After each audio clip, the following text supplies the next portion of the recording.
In previous class, we discussed international relations in the first half. What is that first half? We discussed the roadmap. Those are chapters in this marathon as far as IR relations is concerned. That is IR for UPSC,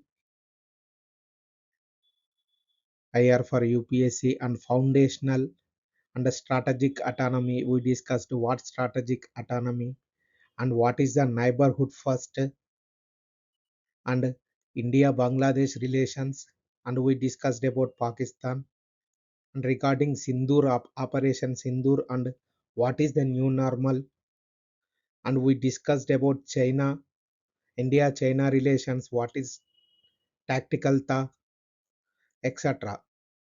We discussed these 6 chapters so far.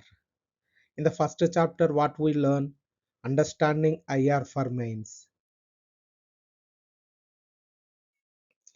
In this, we discussed UPSC test framework, UPSC test frameworks, but not events. That is we learn in this chapter, that is India and its neighborhood, then bilateral, regional and global groupings involving or affecting India, then policy and politics of developed and developing countries and the Indian diaspora, and finally international institutions, structure, mandate, relevance for India. These 4 frameworks will enough for UPSC IR part for mains 2026. And next chapter we discussed foundations of India's foreign policy. What is India's foreign policy? What it consists, etc. We discussed. In that is national interest we discussed in the first instances. Then strategic autonomy. What is strategic autonomy? We discussed national interest. What India protects, national interest, and then we discussed strategic autonomy. What is strategic autonomy and how India pursues it? We discussed in this regarding independent decision making and multi alignment, the 2 issue based partnerships we discussed so far, and that in that quad, BRICS, I2U2, G20, etc. We discussed in the foundations of India's foreign policy, the national interest and strategic autonomy. We discussed this both as important founding principles of India's foreign policy. And then comes to the verified anchors. What are the verified anchors?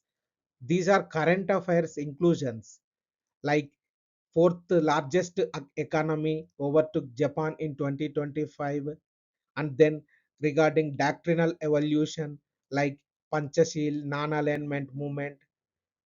This is today's strategic autonomy of multi-alignment, then Gujarat doctrine, then maritime doctrine, that is Saga 2015, then Mahasagar 2025 in Mauritius, March 2025, that is mutual holistic advancement of security and growth across regions. This also discussed in this class yesterday. And one more thing, which single line that is important, foreign policy is the external arm of domestic transformation. Every partnership is judged by what it delivers for Vikasit Bharat 2047. That is most important thing, that is Vikasit Bharat 2047. And we have USD 701.4 billion forex reserves as of Jan 2026. Then we discussed neighborhood first. This is chapter 3. We discussed regarding neighborhood first. Why neighborhood first? Geography is permanent. That is why neighborhood first. So stability is the objective. Regional stability is the objective for Indian neighborhood policy. Then we discussed regarding framework, geography, regional stability, then discussed instruments like connectivity, economic integration, security cooperation, and people to people ties we discussed. Then comes to the principle. What is the principle behind this? That is partnership and mutual respect and shared development. This principle is important. That is partnership and mutual respect and shared development. Then comes to the platforms, that is BIMSTEC and BBIN, Colombo Security Conclave we discussed. And for that, we discussed what India has made till now as far as neighborhood is concerned. These are facts. And then what we discussed, neighborhood first is equal to stability through connectivity and generosity, judged by delivery, not declarations, because action is most important than speech. Comes to the PYQ corner, we discussed geopolitical geostrategic importance of Maldives for India, trade, energy flows, maritime security we discussed. This PYQ already given in 2024 15 marker question. So these are we discussed. And then we moved to neighborhood flash framework. What is the neighborhood fast flash framework? We discussed one line strategic importance per neighbor. This could be used in answer writing. Comes to the Bangladesh. Bangladesh is useful to gateway to the northeast and Bay of Bengal and energy electricity sharing, and then 54 shared rivers, that is transboundary rivers. Then comes to the Bhutan.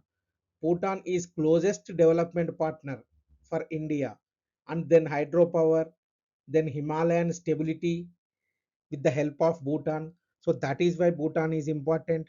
Then comes to the Maldives.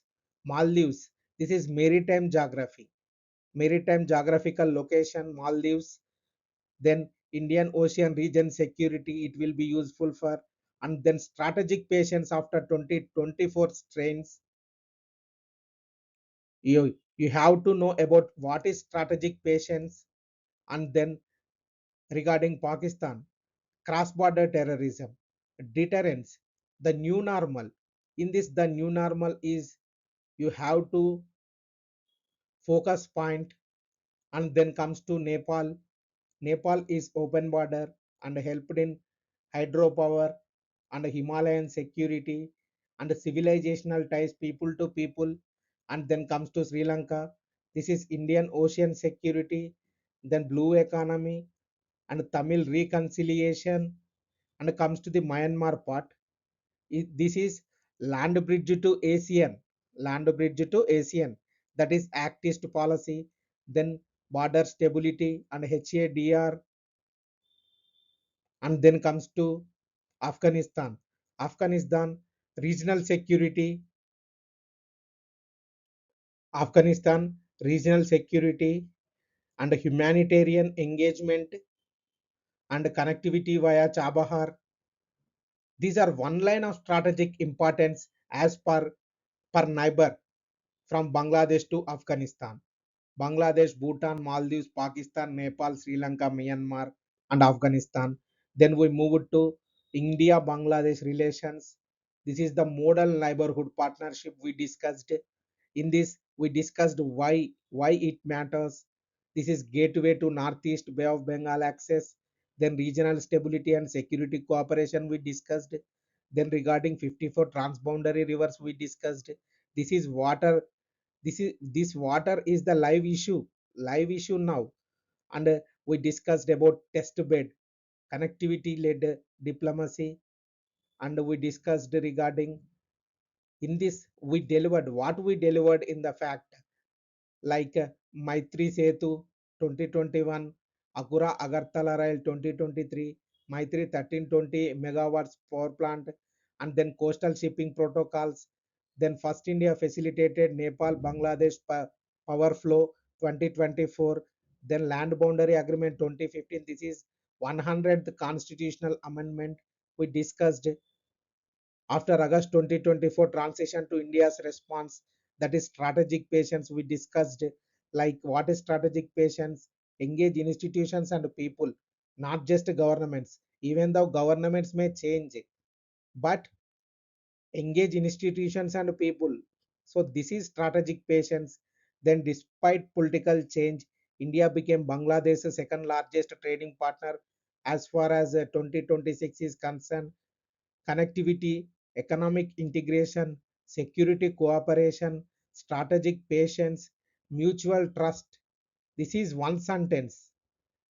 You can use it in any India Bangladesh relations conclusion. Then we moved about the current affairs anchor, that is the single most important date, that is December 2026. Why this is important? Ganga water sharing treaty 1996, this is signed for 30 years ago. It will be expires in December 2026. What is that? This is formula based dry season sharing at Farakka barrage, that is consultation clause below 50,000 cusecs, renewal talks underway. It will be in 2026 December. Joint teams measuring Ganga and Padma flows. Then land boundary agreement we discussed so far. And this is the most important one, that is Tista agreement is still pending. The standard challenge point any answer, that is Tista pending, Tista agreement, Tista water. Then what is the PYQ anchor? Shabak Square protest in 2013, internal security threats, trans-border crimes along Myanmar, Bangladesh, Pakistan borders 2020 question in the internal security GS3 part, that is 15 marker question. Then after that, we discussed about answer writing framework, four headings for any Bangladesh question. What are the headings? First and foremost, strategic importance, then areas of cooperation, then challenges, and then way forward. This should be the four headings for any Bangladesh question. Under the strategic importance, what we have done, that is gateway to northeast, Bay of Bengal, regional stability, shared rivers. And then comes to areas of cooperation. What is the areas of cooperation?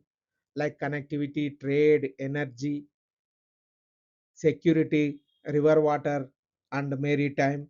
Then comes to challenges, but this is most important all the time. Challenges point, that is water sharing, Tista River, then border management, migration, political transition, and then comes to way forward. What is the way forward? Deepen BBIN and connectivity, then water management, then maritime collaboration, institutions dialogue, and then the single important point, that is India Bangladesh shows neighborhood diplomacy succeeding through connectivity, integration, security cooperation, patience, and trust. Then we move to India Pakistan, that is Operation Sindoor and a new normal. What is the new normal? 2025 2026, the doctrinal break. This is regarding Pahalgam attack, next Operation Sindoor, then hostilities, then India Indus Water Treaty. Then we discussed India rejects PCA award on pondage and null and void. That is PCA means permanent court of arbitrate, uh, and then court illegally constituted. And then we discussed tech, BrahMos class precision strike, layered air defense, then intercepted mass drone missile attacks. And then we discussed modern deterrence, that is technology plus intelligence plus rapid decision making, that links to international relations, to internal security and science and technology, that is modern deterrence. Then what is the strategic restraint? Assured strategic restraint means assured retaliation. The event matters less than the doctrine it announced.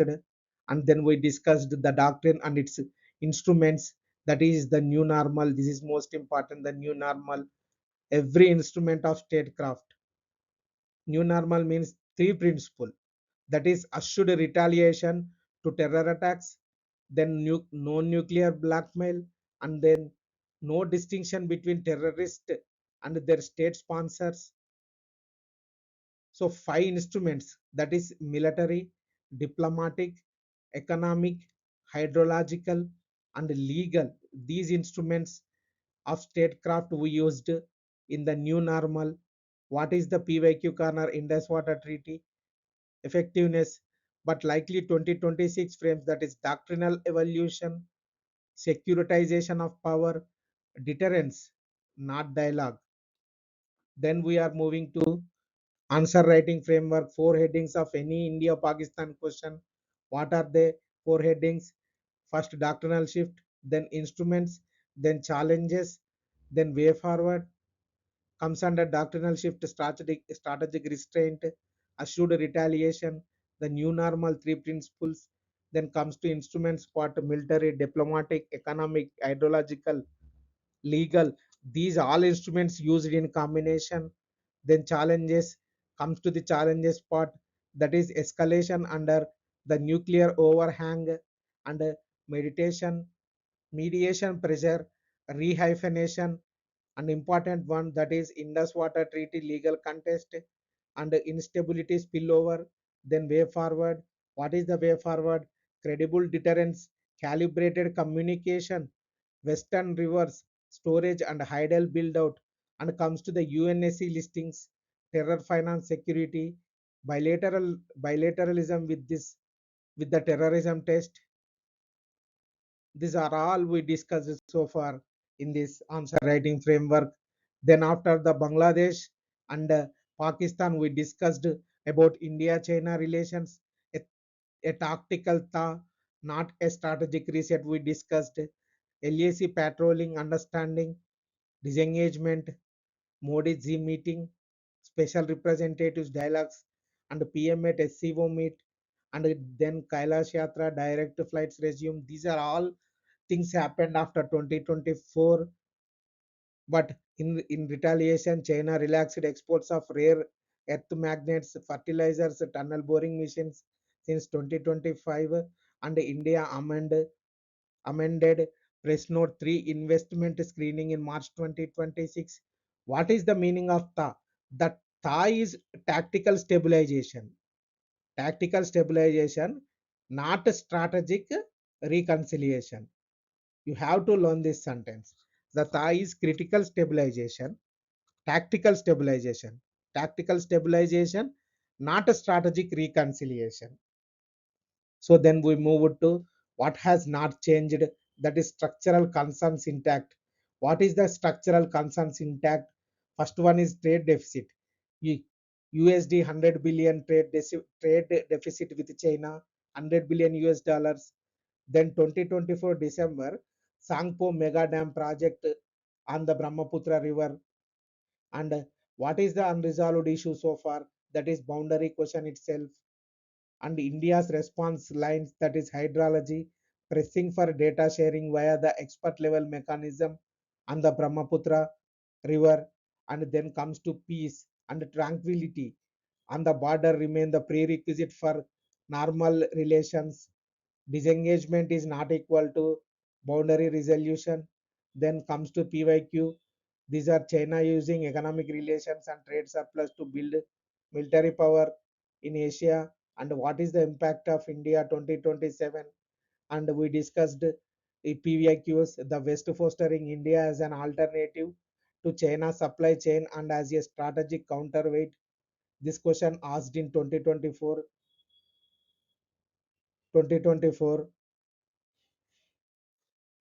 as 15 marker question. After that, we discussed answer writing framework. What is the answer writing framework as far as India China relations is concerned? Managed competition rewards, the balanced frame UPSC. What is that? Four headings already. We are going to use this, that is context, then stabilization, then concerns, then way forward. What is context? Post 2020 tensions, that is really, that is released few from October 2024, breakthrough calibrated normalization, then stabilization, Depsang Demchok, then Kazan, SR dialogue, WMCC, Tinjian, people centric steps, and moving to concerns.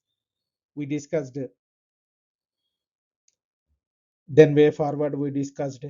And what is the objective? Actually the objective is neither confrontation nor dependence. What is that? Stable competition and border peace, stable competition on border peace, autonomy and economic resilience, and sustained engagement. That is the objective. Then we discussed, then we are going to till now we discussed previous class in quick recap. Currently we are going to discuss major powers, the United States. So far we have understood India's neighborhood policy and India's relationship with China. Now another important question naturally arises. What is that? That is, how does India engage with the major powers of the world? India, how does India engage with the major powers of the world? And one more question arises.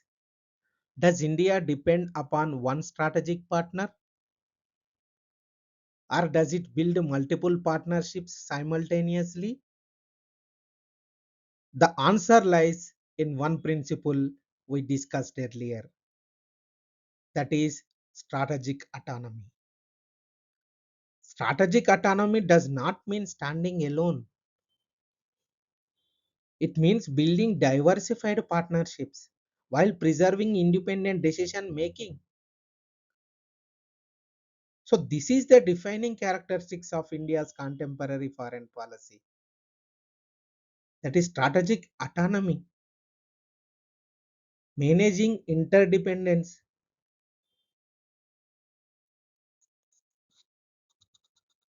Before we discussing individual countries, let us understand one important transformation. The international system today is becoming increasingly multipolar.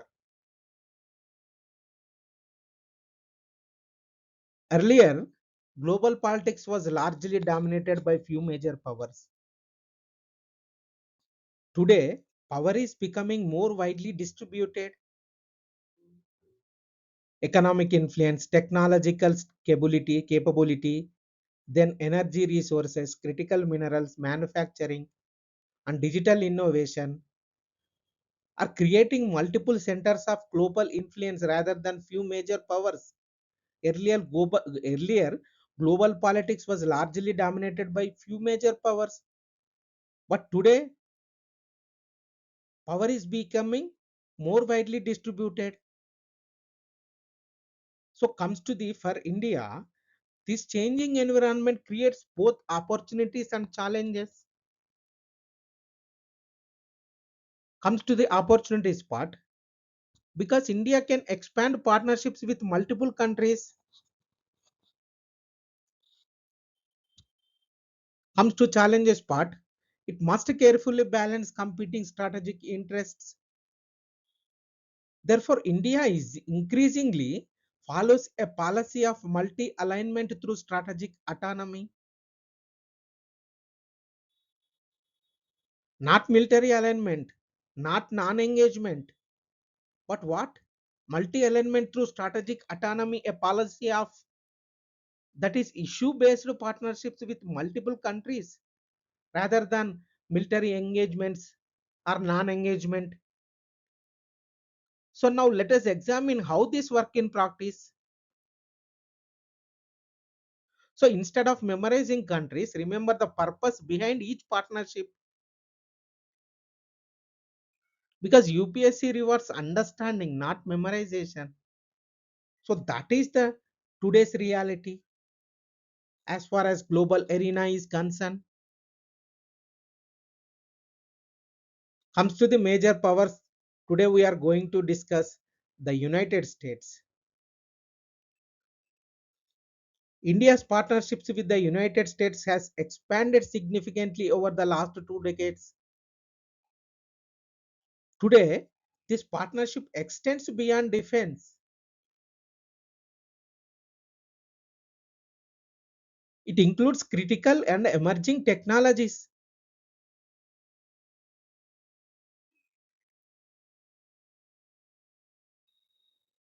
like artificial intelligence, semiconductor,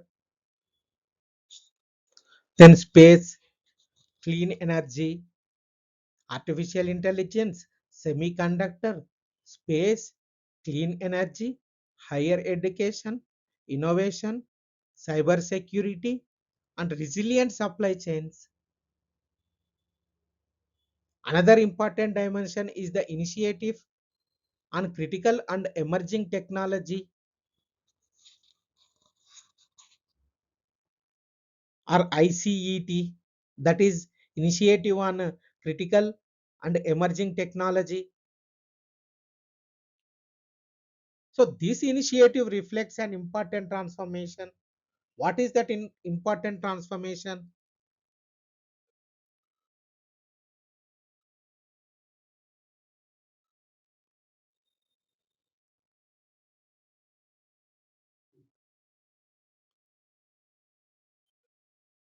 Strategic partnerships today increasingly revolve around technology, innovation, and industrial cooperation rather than defense alone. India cooperates closely with the United States, yet it continues to preserve independent foreign policy choices.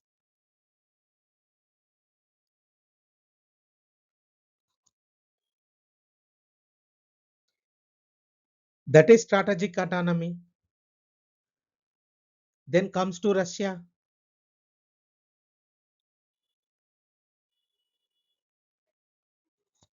Russia continues to remain an important strategic partner. The relationship, the relationship rests upon defense cooperation, energy, civil nuclear cooperation, that is Kudankulam continuity,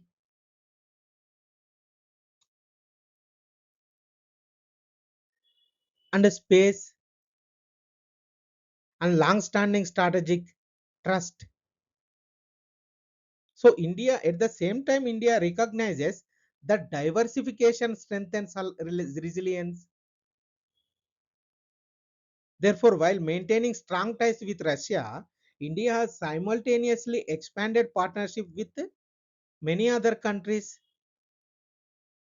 The balance is important. That is why you have to notice the balance. India neither abandons long-standing partnerships with Russia, etc. No, nor allows them to limit future opportunities.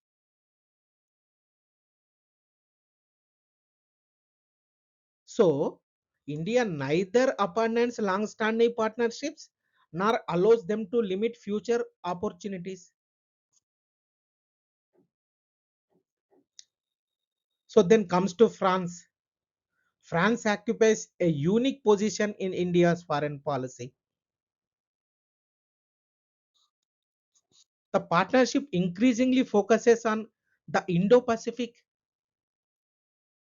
then maritime security, then space cooperation, then civil nuclear energy, and then advanced technology, and finally defense manufacturing.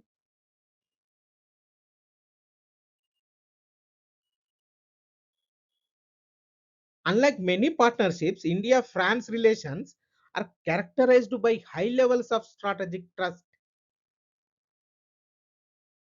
and shared commitment to strategic autonomy also.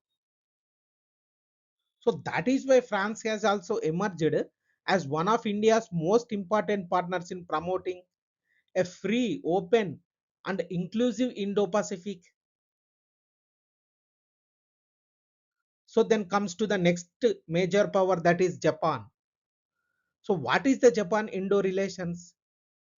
India's partnership with Japan demonstrates how economic cooperation can become strategic cooperation. So Japan contributes significantly to infrastructure and high-speed rail, industrial development, connectivity, investment, and resilient supply chains. So infrastructure itself has become an important instrument of foreign policy now. Transport corridors, industrial corridors, corridors, ports, and logistics strengthen both economic development and strategic resilience.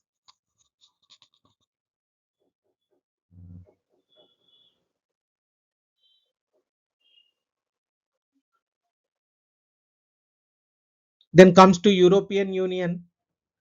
The European Union is one of India's largest economic partners. Cooperation increasingly focuses on trade, green technologies, digital governance, innovation, climate action, and sustainable development. Negotiations and comprehensive trade agreement also reflect the growing importance of economic diplomacy. And comes to the another transformation, that is trade agreements today are no longer limited to tariffs. They increasingly include technology, digital economy, investment, intellectual property, and sustainable development, etc. Step back for a moment, that is, we are going to notice something interesting. At first, these partnerships appear unrelated,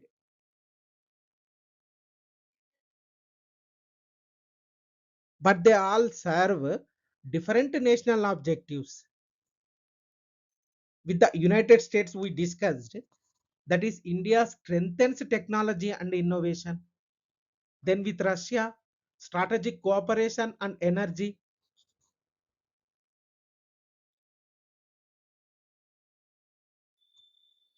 And with France, the Indo-Pacific and maritime security. Then comes to the Japan. With Japan, what? Infrastructure and connectivity. Then with European Union, trade, green technologies, and sustainable development. This is precisely how strategic autonomy operates. That is different partnerships, different strengths, but one national objective.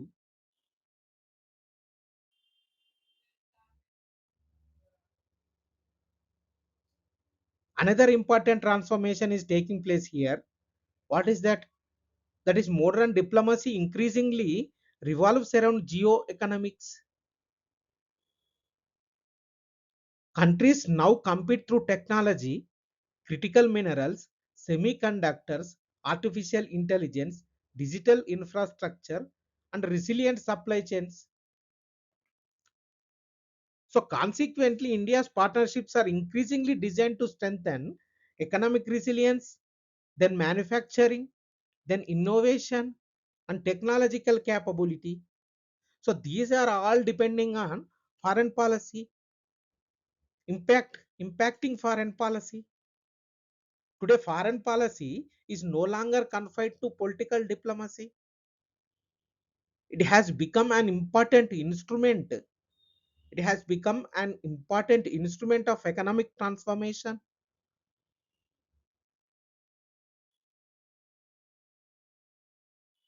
At the same time, India carefully avoids exclusive alliances.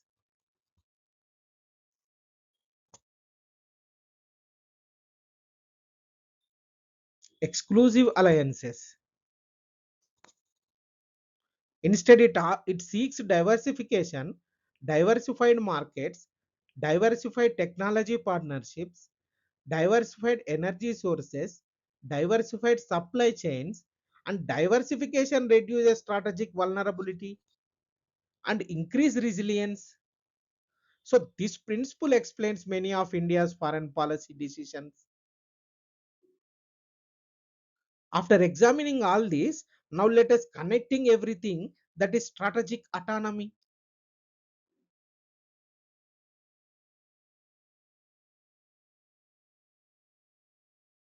So, major power partnerships, geoeconomics, technology, supply chains, connectivity, and Indo-Pacific, they are not separate topics.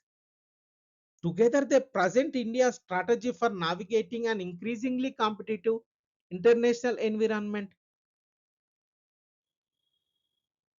The objective is simple: maximize opportunities, minimize vulnerabilities.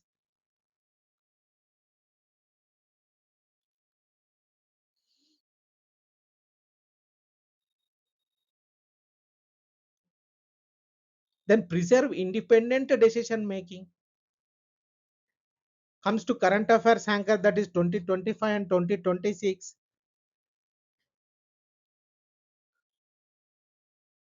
Because 2025 2026 tested this partnership like never before. That is United States. In 2025, trade friction escalated sharply.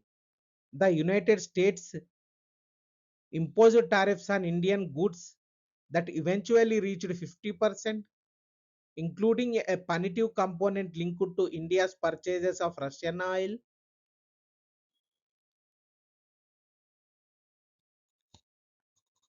India did not capitulate, and it did not walk away. It negotiated, and in February 2026, the two sides announced a trade framework that cut tariffs on most Indian goods from 50% to 18% and set the ambition of Mission 500, that is $500 billion of bilateral trade by 2030. Alongside trade, the technology partnerships was rebranded. ICET became trust, then transforming the relationship utilizing strategic technology, then covering semiconductors, artificial intelligence, defense innovation, and critical minerals, where a dedicated framework was signed in 2026. So even between strategic partners, interests clash. So strategic autonomy is what allows India to absorb the pressure, have to negotiate hard, and preserve the relationship. Comes to the Russia part, President Putin visited New Delhi in 2025 December for the annual summit, continuity in defense, energy, civil nuclear cooperation, even as India visibly diversifies. Russia remains among India's largest crude oil suppliers, and India has defended these purchases as decisions of energy security and national interests. National interests. Comes to Europe part, and this is the headline of 2026. What is that? On 27 January 2026, at the New Delhi summit, India and European Union concluded their free trade agreement. This is called as the mother of all deals. After nearly two decades of negotiation, both sides called it as the mother of all deals. Then together they represent roughly a quarter of global GDP and nearly 2 billion people. The agreement eliminates or reduces tariffs on over 96% of EU goods lines and was concluded alongside a new security and defense partnership.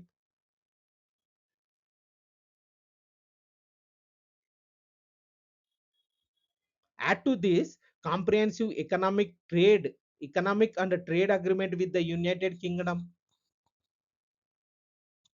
signed in July 2025, and then EFTA agreement of 2024. What is the EFTA agreement? With its commitment of $100 billion of investment and new agreements with Oman and New Zealand in 2026. Now connect the dots for the examiner. Within 12 months, India concluded or operationalized trade agreements with the United Kingdom, the European Union, and the United States framework, while keeping Russia, stabilizing China, and chairing BRICS. That is not contradiction. that is multi-alignment through strategic autonomy, demonstrated, not just declared. How UPSC may ask this? UPSC is unlikely to ask, describe India US relations. Instead of that, it may ask like this: how does strategic autonomy shape India's engagement with major powers? Or asking like this, will ask like this, like evaluate the role of technology partnerships in India's foreign policy, or discuss how India's major power partnerships contribute to its national development and strategic interests. You have to notice something very clearly, that is, these are analytical questions. Answer writing framework should be also analytical only.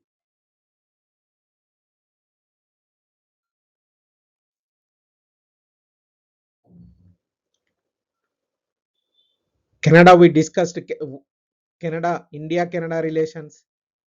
This is reset in 4 steps. G7 Kananakis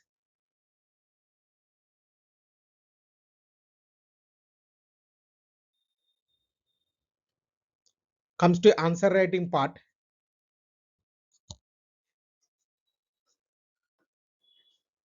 Whenever a question appears on India's partnership, remember 4 headings. First, why are major power partnerships important? Second, major partnerships. Third, challenges. Fourth, way forward. Comes to the first part, that is, why are major power partnerships important? Technology, security, trade, investment, innovation. And second, what are the major partnerships? USA for technology and innovation, Russia, defense and energy. Comes to France, Indo-Pacific and space, Japan, infrastructure and connectivity, JICA, European Union, trade and green technology. Comes to the challenges part. What are the challenges here? Great power competition, technology restrictions, supply chain disruptions, geopolitical uncertainty.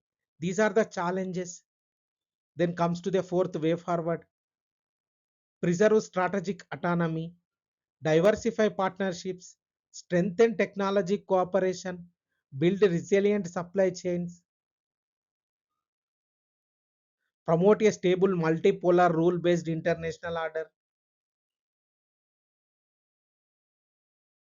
Then comes to quick recap of entire this chapter. You have to remember one analytical sentence, that is, India's major power partnerships are not based on permanent alignment with any country.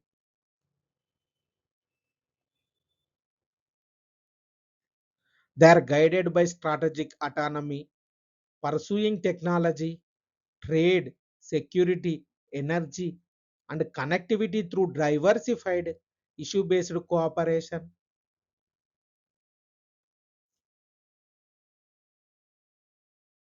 This single sentence works as an excellent conclusion for almost every question on India's relations with major powers.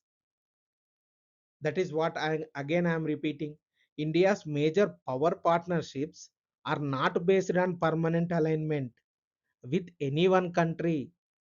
They are guided by strategic autonomy, pursuing technology, trade, security, energy, and connectivity through diversified and issue based cooperation.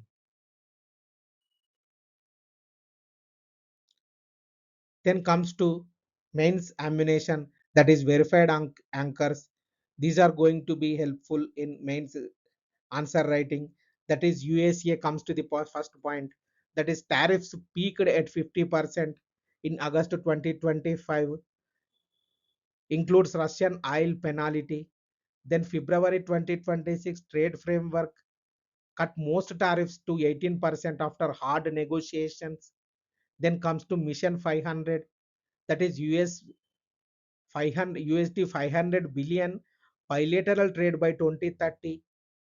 Comes to the trust part, that is successor to ICET for semiconductors, artificial intelligence, defense technology, critical mineral framework 2026, then 10-year defense framework 2025, that is foundational agreements Lemova and Kamkasa and Bika. These are regarding USA India agreements. Then comes to the Russia part, Putin's New Delhi visit, December 2025 annual summit. Then regarding about defense S400, energy civil nuclear Kudankulam project continuity. Then Russia among India's largest crude suppliers, defended as energy security policy. Then comes to EU, free trade agreement concluded 27 January 2026, New Delhi summit. This is called as mother of all deals. More or less 25% of world GDP, more or less 2 billion people. Then tariffs cut on 96% of EU goods lines. Then EU already India's largest trading partner, goods trade 120 euro billions. 2024 parallel security and defense partnerships ratification extend expected 2027. Comes to CBAM left intact, flag as a challenge. Then comes to UK CETA signed July 2025, 99% Indian tariff lines duty free into the UK. Then comes to France Horizon 2047 roadmap consists of 26 Rafale Marine jets deal April 2025. Then space civil nuclear Indo-Pacific convergence. Then comes to Japan. What is the Japan relations? PM's August 2025 visit target of 10 trillion yuans. This is more or less equal to 68 USD billion, 68 billion US dollars. Then Japanese investment over a decade. Mumbai Ahmedabad HSR, that is high speed railway corridor. Then supply chain resilience. Then comes to others, that is EFTA, TEPA 2024, 100 billion US dollar investment commitment. Then Australia ECTA 2022. Then UAE CEPA 2022. Then Oman CEPA and New Zealand FTA 2026, etc.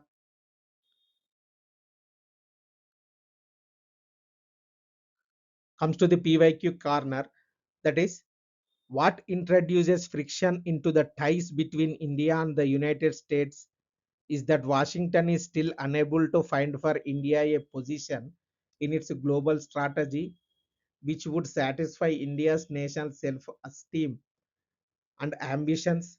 Explain with suitable examples. This question given in 2019, that is 50 marker question. The next question, the newly Tri-Nation Partnership AUKUS is aimed at countering China's ambitions in the Indo-Pacific region. Is it going to supersede the existing partnerships in the region? Discuss the strength and impact of AUKUS in the present scenario. This question asked in 2021, 15 markers again. Then other question, the USA is facing an existential threat in the form of China that is much more challenging than the erstwhile Soviet Union. Explain. This question asked in 2021, that is 10 marker question. Having understood this, who India partners with, the next question is even more important. What exactly are countries competing for in the 21st century? Increasingly, the answer is not territory alone. But what? For why? But the answer is technology, critical minerals, semiconductors, supply chains,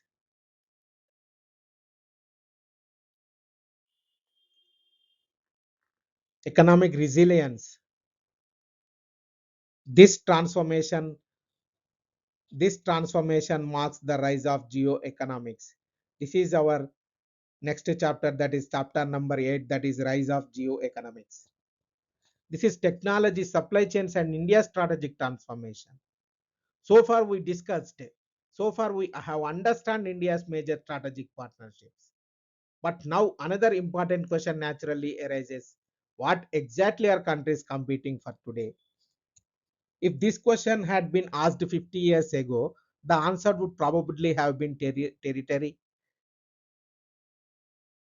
would probably have been military alliances or ideological influence. But today, the answer has changed significantly. Countries increasingly competing through technology, digital infrastructure, artificial intelligence, semiconductors, critical minerals, energy transition, resilient supply chains. This transformation is known as geoeconomics. So let us understand this concept carefully. What is geoeconomics? Geoeconomics simply means the use of economic capabilities.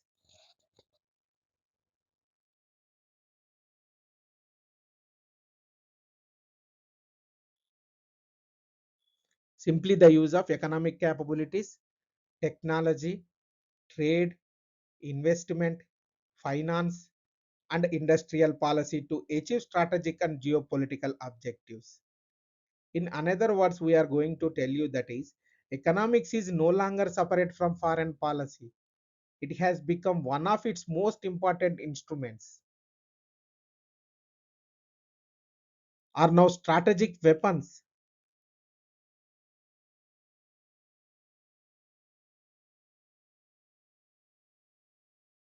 It has become one of its most important instruments. Earlier, economic growth was primarily viewed as a domestic objective, but today, economic capability itself has become a source of strategic influence. So, countries with technologies leadership, manufacturing strength, critical resource, and resilient supply chains exercise greater influence in international affairs. So that is why modern diplomacy increasingly operates at the intersection of economics, technology, security, and geopolitics. The first important dimension of geoeconomics is technology. Technology has become one of the principal drivers of global power.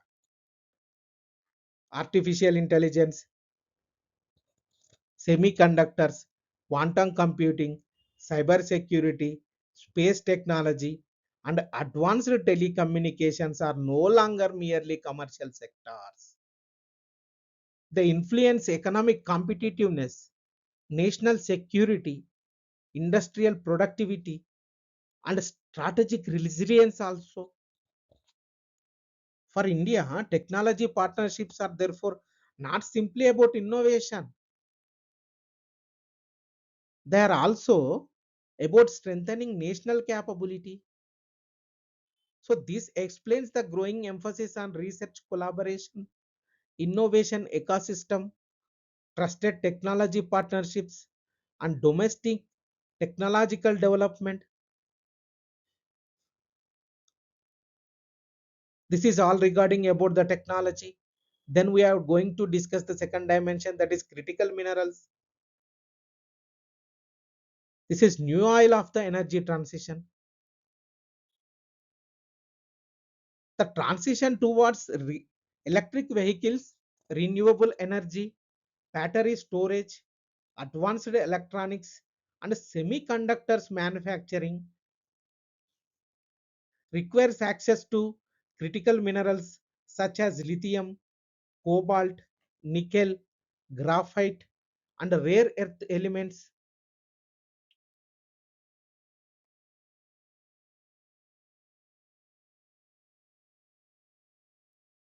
These resources are becoming as strategically important in the 21st century as oil was that during the 20th century.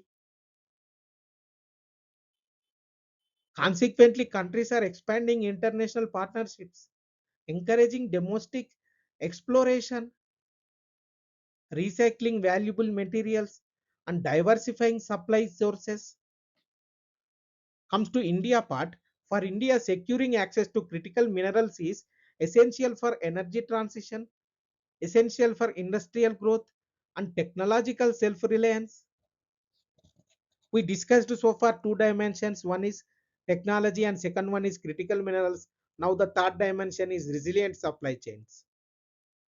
What is the resilient supply chains? We have seen recently global disruptions have demonstrated how expensive and how excessive dependence on a single country can create significant vulnerabilities. Supply chain disruptions affect manufacturing, exports, employment, and economic growth also. Therefore, countries increasingly seek resilient, diversified, diversified and trusted supply chains. This does not mean ending global trade. It means reducing excessive dependence, expanding partnerships, and improving domestic manufacturing capacity rather than simply depending on excessive dependence on one country. So India's initiatives to strengthen manufacturing, improve logistics, and attract global investment must be understood within this broader, strong strategic context. So another important concept is friendshoring. What is friendshoring? Traditionally, global production was organized primarily on the basis of cost efficiency. But today, global production was organized primarily on the basis of today countries increasingly prefer to build supply chains with reliable, trusted, and predictable partners. The objective is not isolation but resilience. For India, this creates important opportunities. As companies diversify production, India can strengthen its role in electronics, renewable energy, automobiles, pharmaceuticals, digital technologies, and advanced manufacturing. The transformation here is larger, that is, economic policy, industrial policy, and foreign policy are increasingly moving in the same direction. Another important dimension is climate and trade. Climate policy is no longer limited to environmental protection. It increasingly influences international trade, manufacturing, investment, and industrial competitiveness. So countries are adopting green technologies, clear energy, energy efficient production, and sustainable manufacturing practices. So that is why climate policy is most important than ever. Comes to the India part. For India, this creates both opportunities and challenges.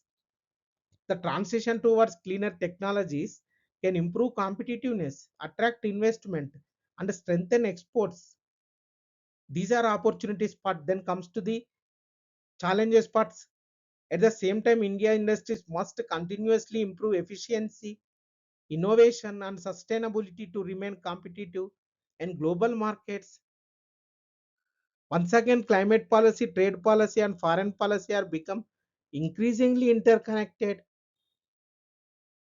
Now let us connect all these developments once: technology, critical minerals, supply chains, artificial intelligence, green manufacturing, digital infrastructure, climate transition. All these developments has to be connected.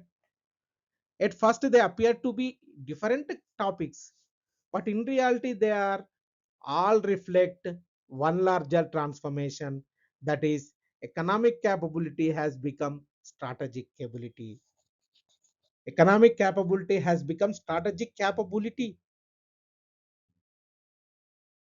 This is the essence of geoeconomics. This is the essence of geoeconomics. Now, another important question is, how has India responded to this transformation?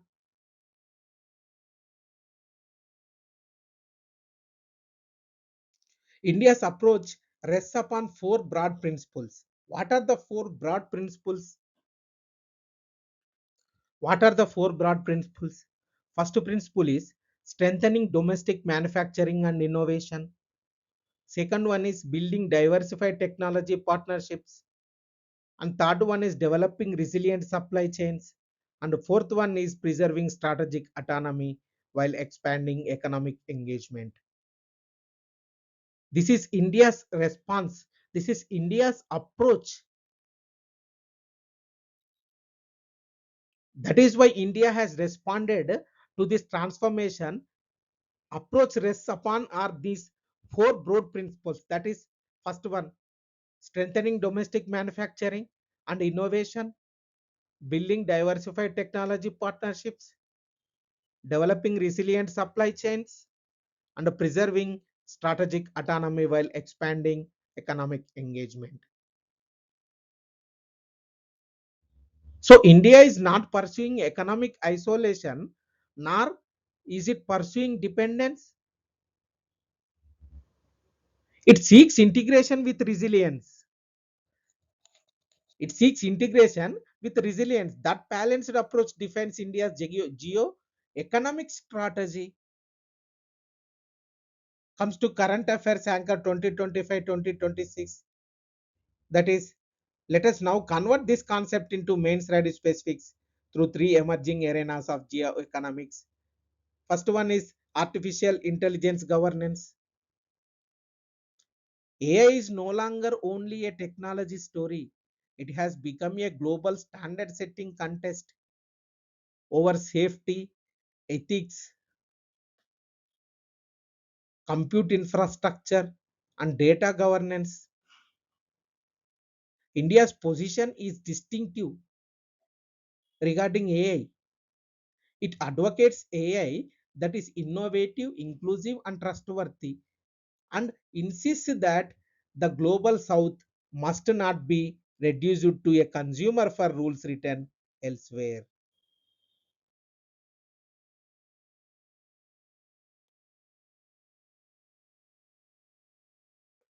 India co-chaired the AI Action Summit in Paris in February 2025 and hosted the AI Impact Summit in New Delhi in February 2026, positioning itself as a bridge between innovation first and regulation first approaches.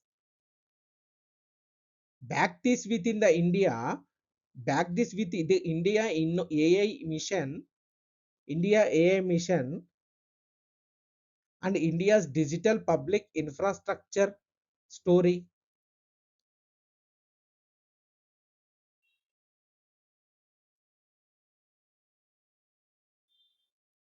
So this is regarding first artificial intelligence governance.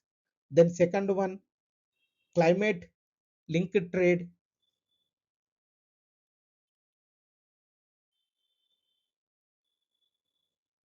and CBAM, the European Union's carbon border adjustment mechanism, entered its definitive phase in January 2026, imposing carbon costs on imports such as steel and aluminium. So a climate instrument is now also a trade barrier, and it was left untouched even the India EU FTA. For India, CBAM means pressure to green its manufacturing and a negotiating agenda under the principle of common but differentiated responsibility. So this is the perfect GS2 and GS3 bridge point. Then third one is critical minerals. India has moved from concern to strategy. The National Critical Mineral Mission was approved in 2025. India is a member of the Mineral Security Partnership, signed a dedicated critical minerals framework with the United States in 2026, and the Quad has committed roughly $20 billion towards Indo-Pacific critical mineral supply chains. At the domestic leg, what is the domestic leg? That is Semicon India. The Semicon India program with multiple fabrication and packaging projects under construction, including the Dholera Fab.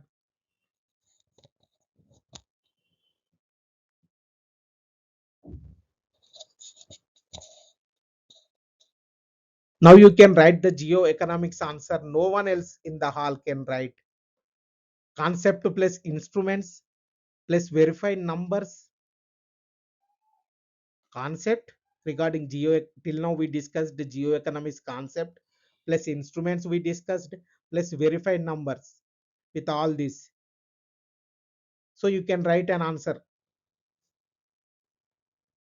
So as far as question is concerned, how UPSC may ask this? UPSC is unlikely to ask define geo-economics. No, it is not asking like that. Discuss the growing importance of geo-economics in India's foreign policy. Our technology and resilient supply chains have emerged as important instruments of strategic competition. Discuss or evaluate the significance of critical minerals for India's economic and strategic interests. Or how does geo-economics strengthen India's strategic autonomy? These questions may be asked. Look at the pattern. UPSC tests conceptual understanding, not isolated definitions. No. Comes to the answer writing framework. Whenever a question appears on technology, trade, critical minerals, or supply chains, remember four headings. What are the four headings? First one, why has geo-economics becoming important? Second, major dimensions. Third, India's response. And fourth, way forward. So comes to the first. What is that first one? Geo-economics. Why geo-economics become important? You have to write on technology, national security, energy transition, globalization, and strategic competition. Then comes to the second part, major dimensions.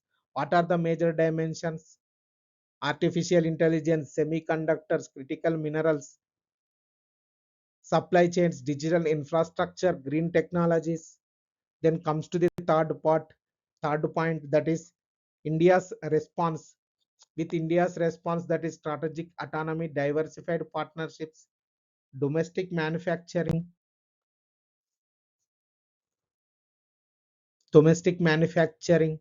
technology cooperation, economic resilience. And the fourth point, that is way forward, strengthening innovation, diversify supply chain, secure critical minerals, expand trusted technology partnerships, promote sustainable industrial growth.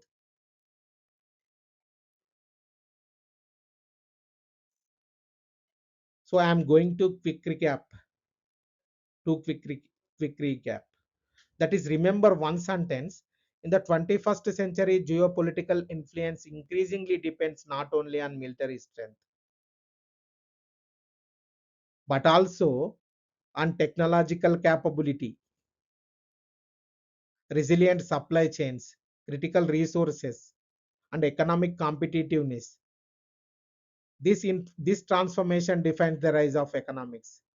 That single line can strengthen conclusions in questions on technology, trade, major power supply chains, and critical minerals, climate diplomacy, and strategic autonomy.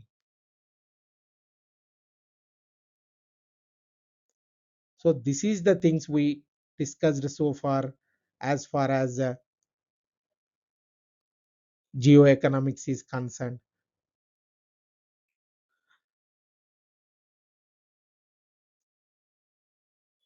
Mains ammunition, some verified anchors, that is DPI as export.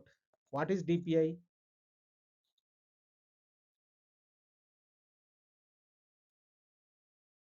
That is UPI live are linked with Singapore, UAE, France, Sri Lanka, Mauritius, Nepal, Bhutan, cite as Indo's geo-economic soft power. Then PLI scheme across 14 sectors, 1.97 lakh crore, the domestic leg of supply chain delivery, diversification China plus one. Then comes to PYQ part, that is clean energy is the order of the day. Describe briefly India's changing policy towards climate change in various international fora in the context of geopolitics. This question was asked in 2022 as 15 marker question. Then next question, the West is fostering India as an alternative to reduce dependence on China's supply chain and as a strategic ally to counter China's political and economic dominance. Explain this statement with examples. 2024 15 marker question. This is also usable here. With the waning of globalization, post-Cold War world is becoming a site of sovereign nationalism. Elucidated. This question asked in 2025 10 marker question. This linked to this is linked to economic nationalism, tariffs and supply chains. So far we have understood India's neighborhood, major power partnerships, and the rise of geo-economics. The next question what? The next question naturally follows, that is, how does India translate these ideas into regional strategy? The answer lies in one of the most important theaters of 21st century geopolitics, West Asia, that is. Because today West Asia is no longer important only for energy. It has become central. It has become central to connectivity, investment, technology, maritime trade. So that is why we are going to discuss effect of policies and politics of other countries on India. This is another important question naturally arises.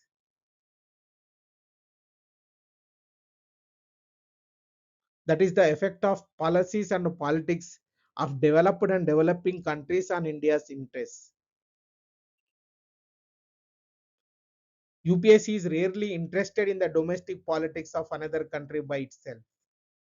Instead of that, it asks how development abroad affect India. So therefore, whenever you read an international event, always ask yourself, how does this influence India's national interest? What you have to ask is, how does this influence India's national interest? Let us understand this through four dimensions. What are the four dimensions? First one, economic effects. Second one, technology. Third one, security. And fourth one, diaspora. So comes to the first one, that is economic effects. What are the economic effects? Like changes in global trade policies, industrial subsidies, tariffs, sanctions, or financial regulations can influence India's exports, manufacturing, investment, inflation, and supply chains. For example, the 50% US tariff shock, the Hormuz oil spike,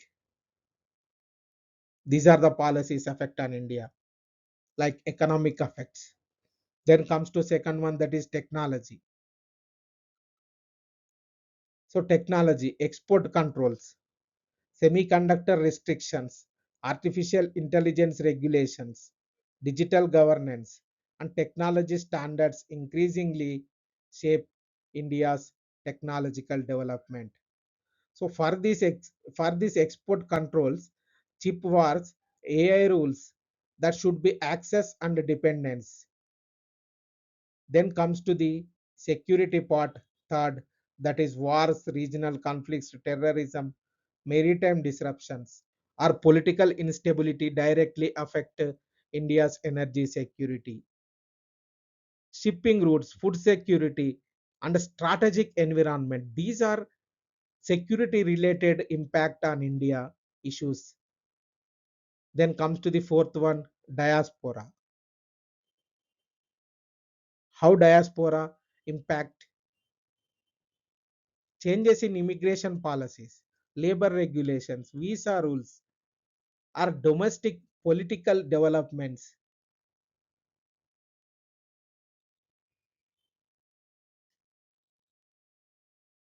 Political developments affect millions of Indians living abroad. So, in these four ways, India may impact policies on other countries. So, foreign policy, here you have to notice the larger lesson. What is that larger lesson? Foreign policy is no longer influenced only by diplomacy. This is increasingly influenced by economics, technology, domestic politics, energy, and global supply chains. Therefore, whenever UPSC asks, discuss the impact of international developments on India's interests, you have to remember one simple framework, that is security, economy, technology, diaspora. This four dimensional approach can structure answers on almost every contemporary international relations question. Then comes to the India Canada reset. What is India Canada reset? One more example belongs to this insert because UPSC syllabus phrase, that is effect of the policies and politics of developed countries on India's interest, has no better 2026 illustration than India and Canada. After 2 years of strain, the reset moved in clear steps. First contact at the G7 summit in Kananskis, June 2025. Then High Commissioners restored by September 2025. Then CEPA trade negotiations launched at the G20 in Johannesburg, November 2025, with a target of $50 billion in trade by 2030.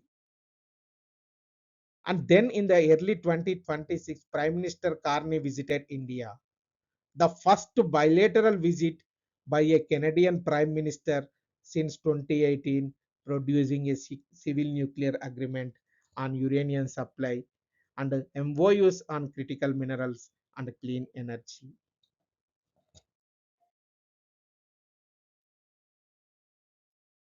So the lesson is the principle. The lesson is the principle, not the chronology. So domestic politics, diaspora issues, and security concerns can strain a relationship, and a leadership changes and economic logic can rebuild it. That is exactly what this section of the syllabus is asking you to understand.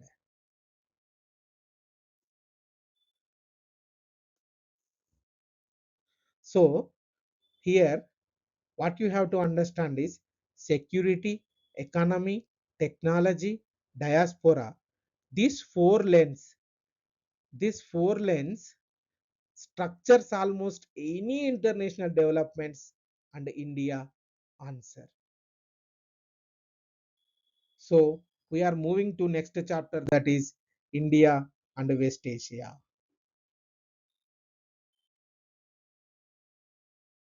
From energy security to connectivity and geo-economics.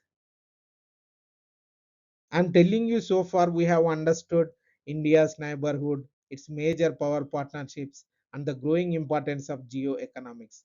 Now let us move to another region that has undergone a remarkable transformation in India's foreign policy, that is West Asia. For decades, India's engagement with West Asia was understood primarily through one lens. What is that lens? That is energy security, that is energy buyer. The region supplied a substantial share of India's crude oil and natural gas requirements. Millions of Indians lived and worked in Gulf countries. The sea lanes passing through West Asia were essential for India's trade. Therefore, energy, diaspora, and maritime security became the traditional pillars of India's engagement with the region. What is that region? West Asia. So these pillars continue to remain important.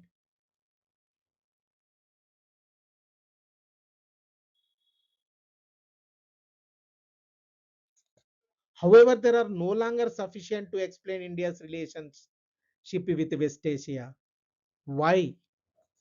Today, India's engagement has expanded to include connectivity,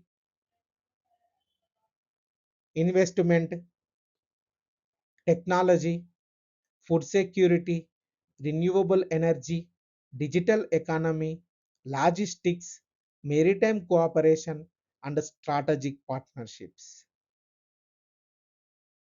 This represents one of the most significant.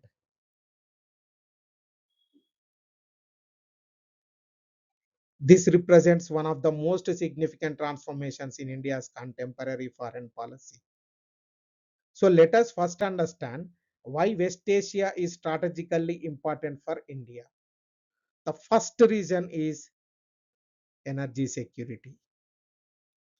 Despite rapid expansion of renewable energy, India continues to depend upon imported energy to support its economic growth. A stable and predictable energy supply remains essential for industrial production, transport, manufacturing, and overall economic development. Therefore, peace and stability in West Asia directly affect India's economic interest. The second lesson is the second reason is the Indian diaspora. What is the Indian diaspora? Millions of Indians live and work across the Gulf region. They contribute significantly to the economies of both India and their host countries. Their welfare, employment, and safety remain important priorities of India's foreign policy. Thus, diaspora engagement is not merely a central issue. It is also an economic, humanitarian, and a diplomatic priority. Comes to third reason, that is maritime geography. West Asia is connected to the Indian Ocean through some of the world's most important maritime routes. These sea lanes carry energy supplies, container traffic, and international trade. Any disruption affects shipping, energy prices, supply chains, and global commerce. Then, consequently, maritime stability in West Asia is directly linked with India's economic security. Now, let us understand the most important transformation. Earlier, India looked at West Asia primarily as an energy supplier. Today, India is increasingly views the region as strategic economic partner. So, this shift, comprehensive strategic partner, this shift,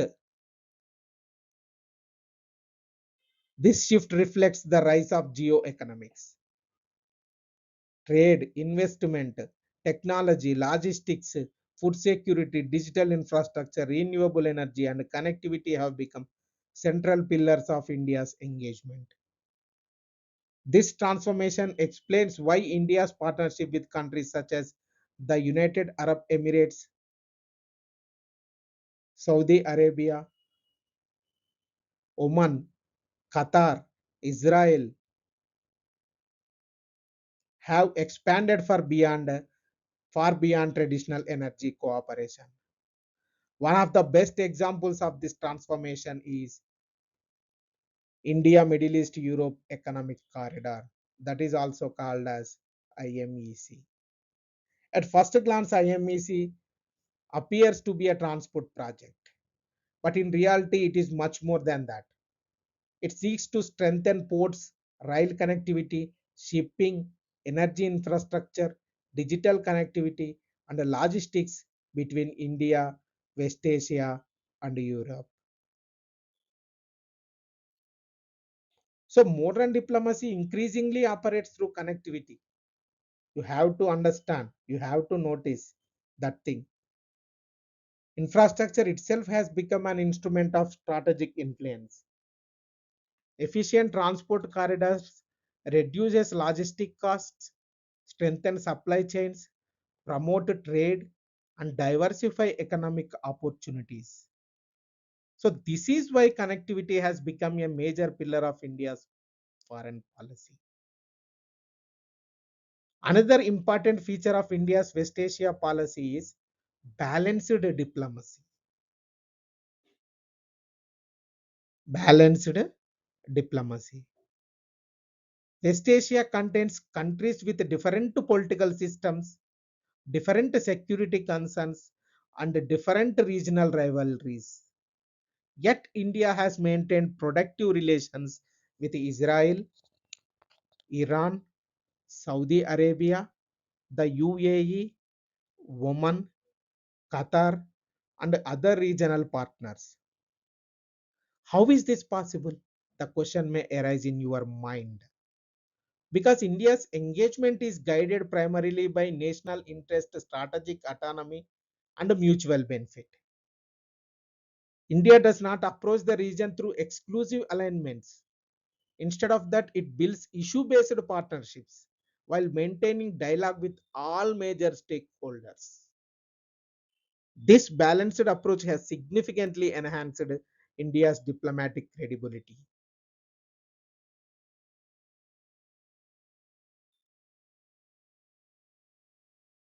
The United Arab Emirates has emerged as one of India's closest strategic and economic partners. Cooperation extends across trade, investment, renewable energy, digital economy, fintech, food security, ports, and logistics. The partnership demonstrates how economic integration has become a major component of foreign policy. The UPI acceptance, trade towards USD 100 billion, CEPA 2022 with UAE. Then comes to Saudi Arabia. Saudi Arabia remains an important partner in energy investment, counter-terrorism, and economic partnership and economic cooperation. As Saudi Arabia diversifies its economy, new opportunities are emerging in infrastructure, manufacturing, technology, and investment. Israel is an important partner in agriculture technology,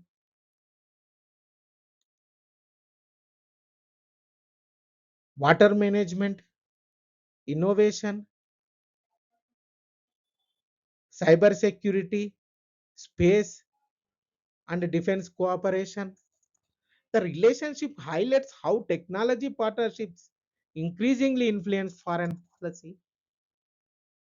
Comes to the Iran. Iran occupies a unique geopolitical position. It provides important opportunities for regional connectivity, energy cooperation, and access to Central Asia. Projects such as Chabahar,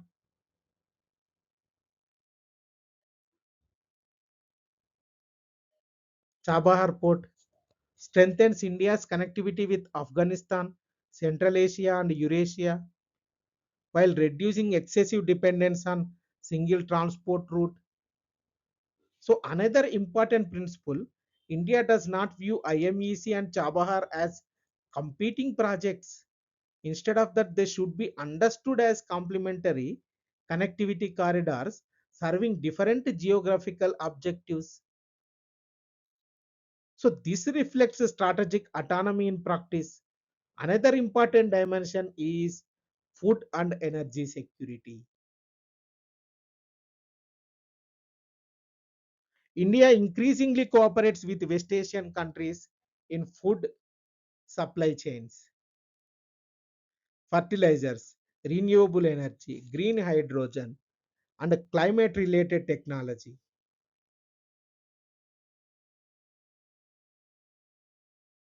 That demonstrates how this demonstrates how traditional energy partnerships are gradually expanding into broader economic cooperation.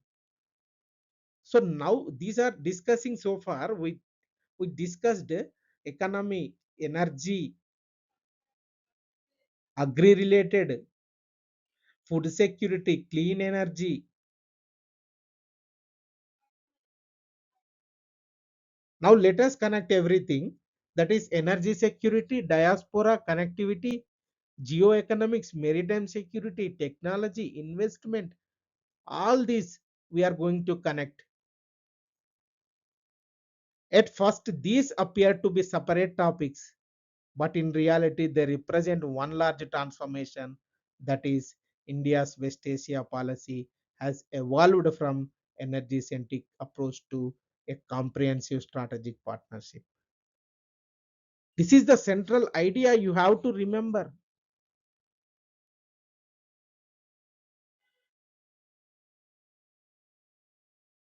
So comes to the few current affair anchors 2025 2026,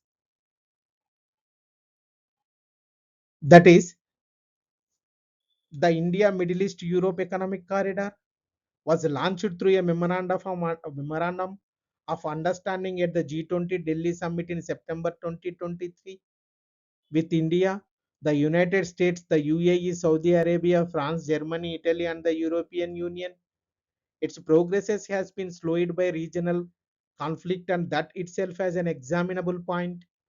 Then connectivity corridors need peace to be built pair IMEC with Chabahar, where India signed a 10-year operating contract in May 2020 for the Shahid Beheshti terminal, that is India's gateway to Afghanistan, Central Asia, and the INSTC. Then Minilateralism, second, that is ITU2, I2U2, India, Israel, the UAE, and United States illustrates these illustrates issue-based cooperation in food security, clean energy, technology, and investment. The one sentence in your answer: maximum partnership depth.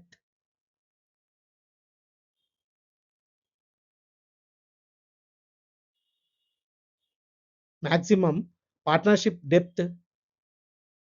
Third, the UAE CEP of 2022 took bilateral trade towards the $100 billion range, with UPI now accepted in the UAE economic integration in its most visible form. With Saudi Arabia, the Strategic Partnership Council drives cooperation from energy to investment. And finally, instability itself. Since 2023, the region has seen the Gaza conflict, Red Sea disruption, where Houthis affect attacks forced global shipping around the Cape, with the Indian Navy conducting sustained escort and anti-piracy operations.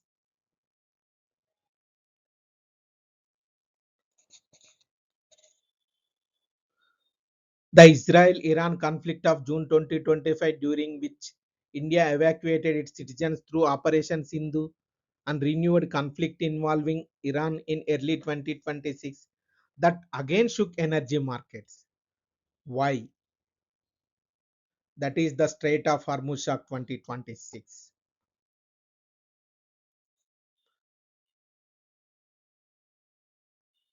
Please notice what every one of these events proves: energy security, diaspora safety, and sea lane security, the three traditional pillars of this chapter, are not textbook abstractions. They were all tested in real time within the last 2 years with these things. That is why UPSC keeps returning to West Asia. So we are going to learn the important thing, that is the Strait of Hormuz 2026. We are going to examine that is. This is the single most important West Asia development of 2026. That is the Strait of Hormuz. What happened in the Strait of Hormuz?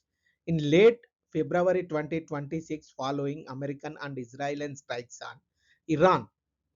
In late February, what happened? 2026. In late February 2026, following American and Israel strikes on Iran, the Strait of Hormuz was effectively closed. Please understand the scale. What happened? This narrow corridor normally carries roughly one-fifth of the world's seaborne crude oil and LNG.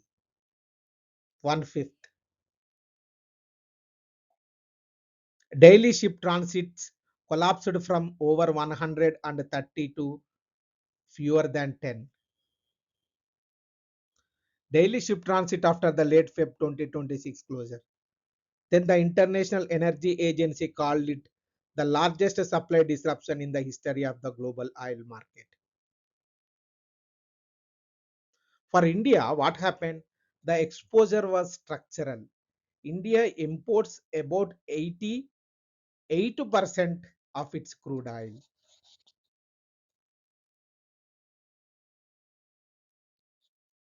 The Indian crude basket jumped from around $69 a barrel in February to over 120 in March.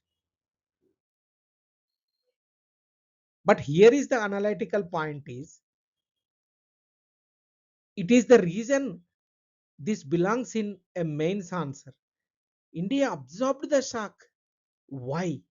Because of a decade of deliberate diversification.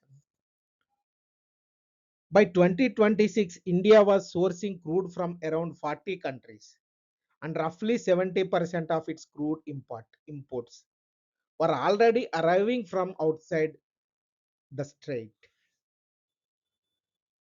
through Russia, the United States, West Africa, and Gulf ports beyond Hormuz. The government layered on crisis management a round the clock fuel control room, a natural gas control order under the Essential Commodities Act, calibrated excise relief, and protection and monitoring of Indian seafarers in the Gulf. The vulnerability that remained, and note this honestly in your answer, was gas. LPG and LNG supply chain stayed heavily Hormuz dependent, which is why gas rationing was needed while crude was not. The Strait later reopened under a ceasefire, but the situation in the Gulf remains fluid. Verify the latest status before you walk into the exam hall. For mains, the lesson survives either way. Energy security is no longer about owning oil, it is about diversifying sources, routes, and fuels so that no single choke point can be hold the economic hostage. That is geo-economics. That is my maritime security and strategic autonomy. In one strait, that is Hormuz. So how UPSC may ask this? UPSC is unlikely to ask describe India's relations with this West Asia, etc. etc. No, evaluate the changing nature of India's engagement with West Asia in the 20th century. Our connectivity has emerged as a major pillar of India's West Asia policy discuss. Discuss the role of strategic autonomy in shaping India's relations with countries in West Asia. Or examine the importance of connectivity corridors for India's economy and strategic interests. UPSC tests analysis, not factual narration. You have to notice that point. Comes to the answer writing part, answer writing framework. Whenever a question appears on West Asia, remember four headings. First one, strategic importance. Second one, emerging areas of cooperation. Third one, challenges. Fourth one, way forward. First, strategic importance. In that, energy security, diaspora, maritime geography, trade. You have to write that headings. Under that you have to write an answer. Then comes to the second, emerging areas of cooperation, that is connectivity, investment, technology, food security, renewable energy, and logistics. Then comes to the third, challenges part. In challenges part, what you have to write is regional conflicts, maritime disruptions, energy volatility, supply chain uncertainty, geopolitical competition. Then way forward, deepen economic partnerships, expand connective initiatives, strengthen maritime cooperation, promote balanced diplomacy, preserve strategic autonomy, support regional stability through dialogue.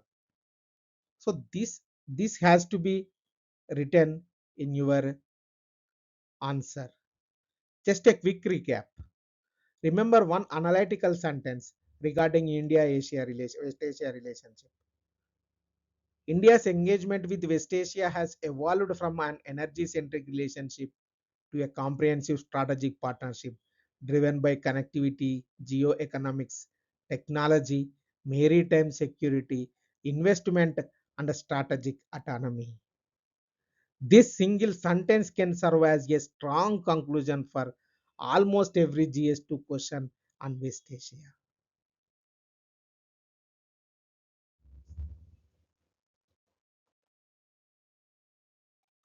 So comes to the PYQ corner. Energy security constitutes the dominant kingpin of India's foreign policy and is linked with India's overarching influence in Middle Eastern countries. How would you integrate energy security with India's foreign policy trajectories in the coming years? This question was asked in 2025, 15 marker question. I repeat the question. Energy security constitutes the dominant kingpin of India's foreign policy and is linked with India's overarching influence in Middle Eastern countries. How would you integrate energy security with India's foreign policy trajectories in the coming years? This question was asked in 2025, 15 markers question. Then next question, how will I2, U2, India, Israel, UAE, and USA grouping transform India's position in global politics? This question was asked in 2022, 10 marker question.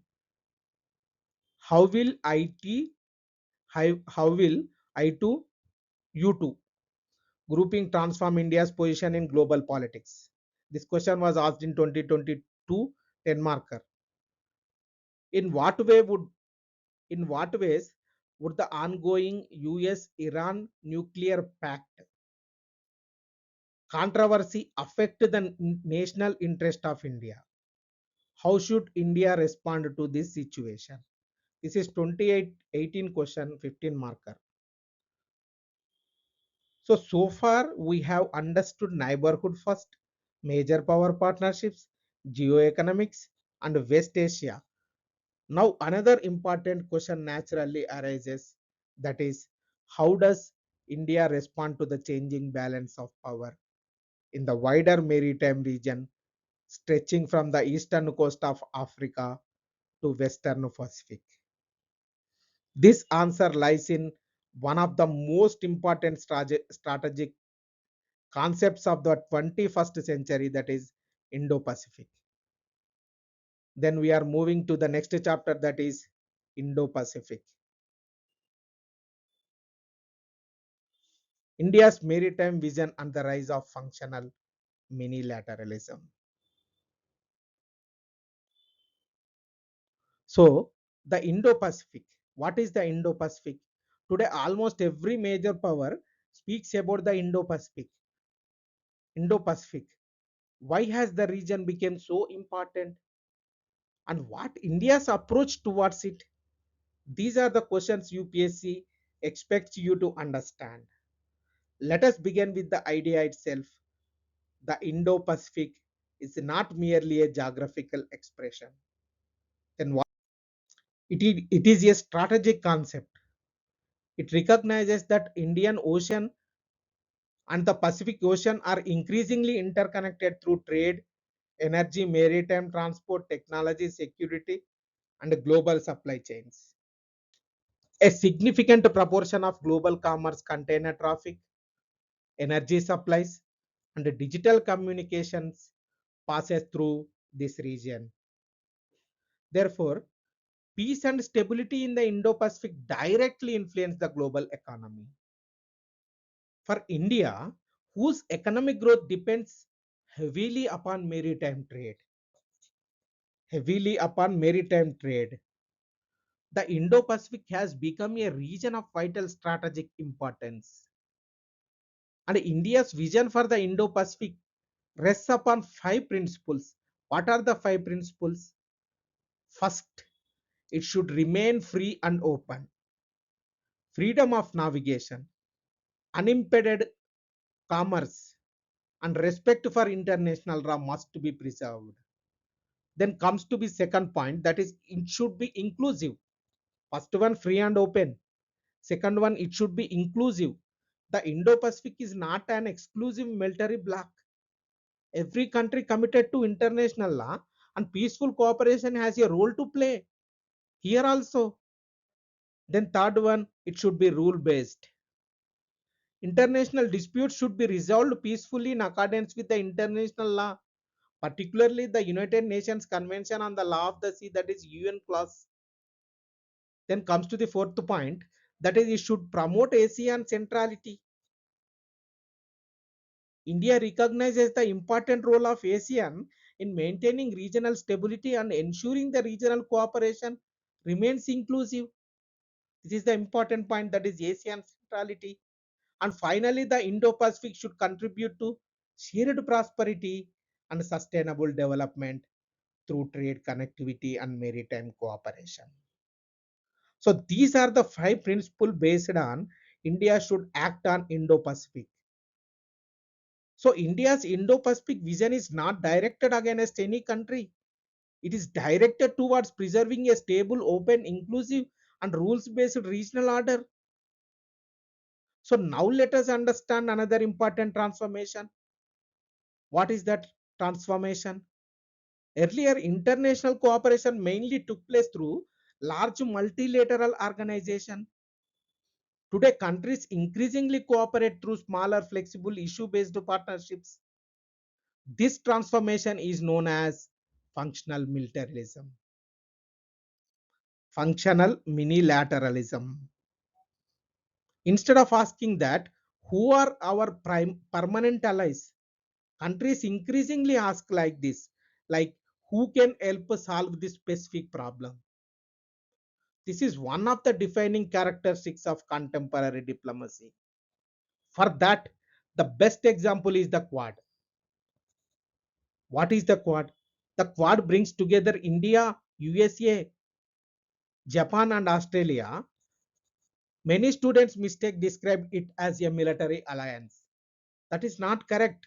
Quad is not a military alliance. Quad is a strategic partnership focused on practical cooperation.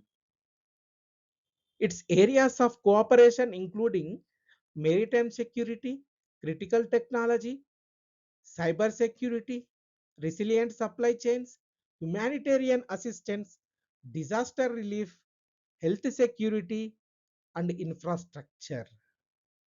What is the emphasis? Practical outcomes, these are not ideological alignment. This is precisely why the Quad represents functional minilateralism. So another important example is the Indo-Pacific Partnership for Maritime Domain Awareness. What is India-Pacific Partnership for Maritime Domain Awareness? Let us understand the concept of maritime domain awareness. Maritime domain awareness simply means developing a comprehensive understanding of activities taking place at sea. Developing a comprehensive understanding of activities taking place at sea. Who is moving? Where are commercial ships operating? Is illegally fishing take place? Are there piracy threats? Are there humanitarian emergencies? Better information enables better maritime security. So today satellites, coastal radar systems, automatic identification systems, and information sharing networks have become as important as naval power itself. So notice something like this here. Maritime security now depends not only on ships but also on technology, information, and regional cooperation. So another important initiative is Colombo Security Conclave. What is Colombo Security Conclave? This platform promotes cooperation among countries of the Indian Ocean in areas such as maritime security, counter-terrorism, cyber security, illegal trafficking, humanitarian assistance, and disaster response. It is significantly lies in strengthening regional capacity to address common maritime challenges. So this reflects India's preferences for cooperative security rather than exclusive military alliances. So now let us discuss Sagar. What is Sagar? Sagar stands for security and growth for all in the region. It represents India's vision for the Indian Ocean region.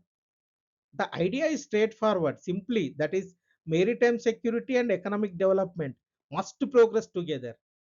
Through Sagar, India promotes capacity building, humanitarian crisis, humanitarian assistance, disaster relief, maritime connectivity, and cooperation with island nations. For example, Maldives. How this differs from the traditional power politics, you have to notice this. The emphasis is on partnership, development, and regional resilience rather than power politics. Another important concept connected with the Indo-Pacific is the blue economy. What is the blue economy? Traditionally, oceans were viewed mainly as transport routes, but today they are recognized as source of food, renewable energy, marine resources, tourism, and sustainable economic growth, as well as critical minerals. However, economic utilization of the oceans must remain sustainable. Therefore, India supports the conservation of marine ecosystems, sustainable resource utilization, and scientific cooperation. India supports this like conservation of marine ecosystems, sustainable resource utilization, and scientific cooperation. This is why maritime security and the blue economy must be understood together. So now let us connect everything like India Pacific, Quad, Sagar, UNCLOS, maritime domain awareness, blue economy, ASEAN, Colombo Security Conclave. At first, these appears to be separate topics in reality. Now they all pursue one common objective, that is to ensure that the Indo-Pacific remains secure, stable, open, inclusive, and governed by international law rather than one single country. That is the central idea you should remember. To ensure the to ensure that the Indo-Pacific remains secure, stable, open, inclusive, and governed by international law. That is the central idea you should remember. Comes to the current affairs anchors 2025 2026. Now these specifics that anchor this chapter for mains 2026, this should be helpful in your answer writing. So comes to the doctrine first. Indians Indo-Pacific vision was articulated at the Shangri-La dialogue in 2018, operationalized through the Indo-Pacific Ocean Initiative 2019, and its maritime doctrine evolved from Sagar in 2015 to Mahasagar in 2025. So mutual and holistic advancement for security and growth across regions, announced during the Prime Minister's visit to Mauritius. So learn that evolution as a sequence. It shows doctrine maturing over a decade. The Quad second, move beyond generalities. Then the Quad now runs the Indo-Pacific Partnership of Maritime Domain Awareness, a new Indo-Pacific logistics network 2025 for coordinated disaster response has committed roughly $20 billion towards critical mineral supply chains. Practical outcomes, these are practical outcomes, that is your evidence for functional minilateralism. Then comes to the third point, that is Act East. Remember that Act East launched in 2014 in the eastern wing of the same maritime vision. India's partnership with Asian rest and Asian centrality, and the complementarity between India's India-Pacific vision and the Asian outlook and the Indo-Pacific, and within ASEAN. Give 60 seconds to Indonesia.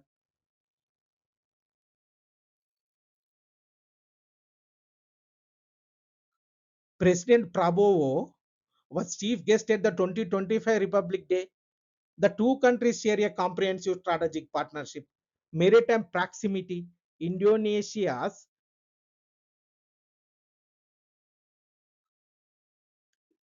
SA lies barely 90 nautical miles from the Andamans.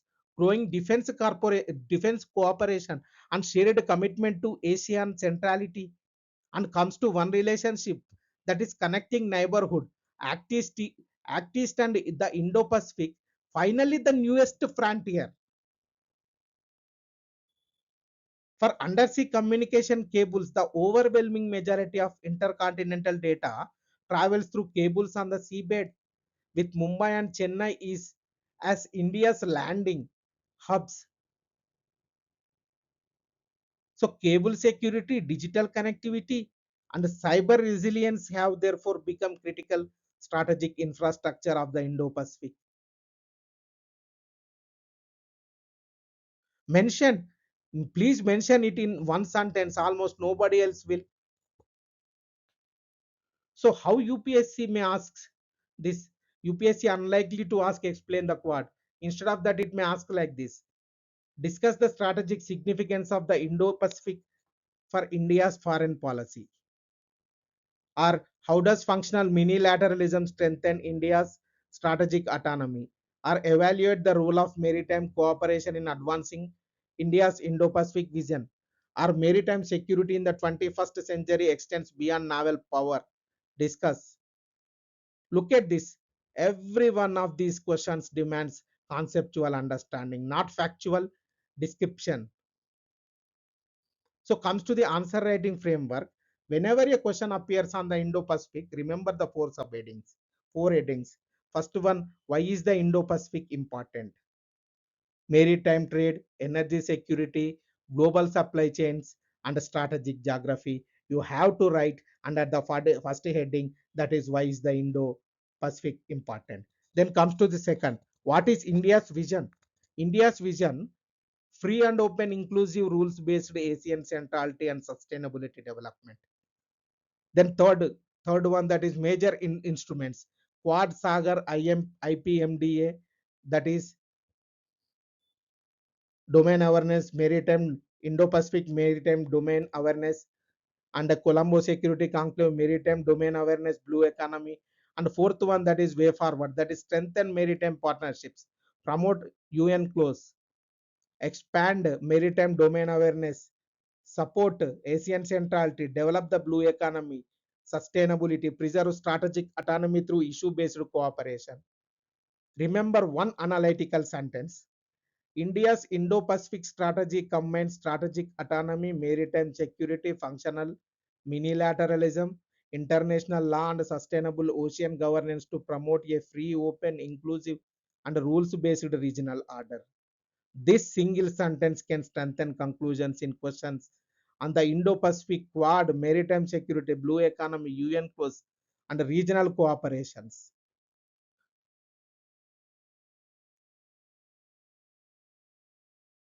UN clause. What is the UN clause? In 1982, the Constitution of the Oceans. 2016, 2016, South China Sea arbitration, Philippines for China. India's consistent call. This is mains ammunition. Dispute resolved per international law.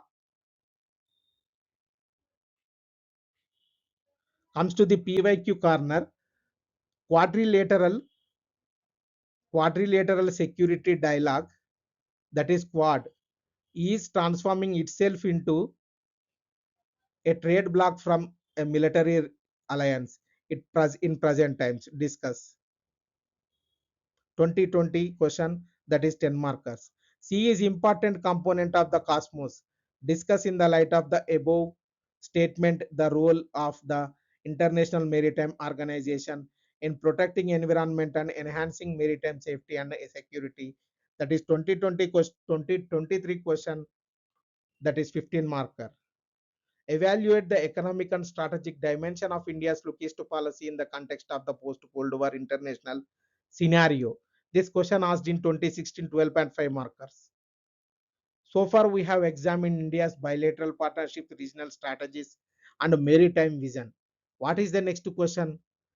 That is, how does India engage with the institutions that govern the international system itself?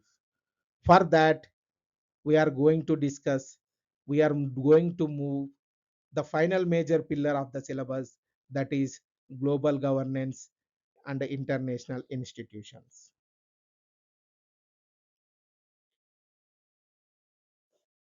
So Indian diaspora, we are moving to discuss.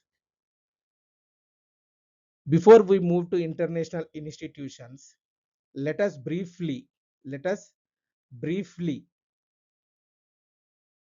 discuss another important dimension of Indian foreign policy,